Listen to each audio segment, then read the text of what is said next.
যে মানুষ যেই দল করে সেই দলকে সাপোর্ট করে, তাতে সেই দল ধর্মকে নিচু দেখাক, আমাদের ধর্মকে খারাপ বলুক, আমার আল্লাহকে নবীকে খারাপ বলুক, তাতে কোনো যায় আসে না।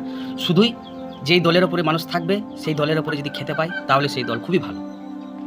লজ্জা করা দরকার। একটা মুসলমান ঘরে জন্ম নিয়ে যখন এক ভাই সমস্যায় পড়েছে আপনি আনন্দ নিচ্ছেন, কারণ আপনি একটা অন্য দল করেন বলে সামান্য কিছু টাকার জন্য আপনার ইমানকে বিচে সেই মানুষদেরকে ভালো বলছেন, যেই মানুষ আমার আল্লাহর কোরআন নিয়ে ফালতু কথা বলে। আমি আপনাদেরকে শুধু একটাই কথা বলতে চাই, যে যা দল করছে করুক, আমাদের যেই মহব্বতটা নবী করে দিয়ে গেছেন সেটা রাখবেন।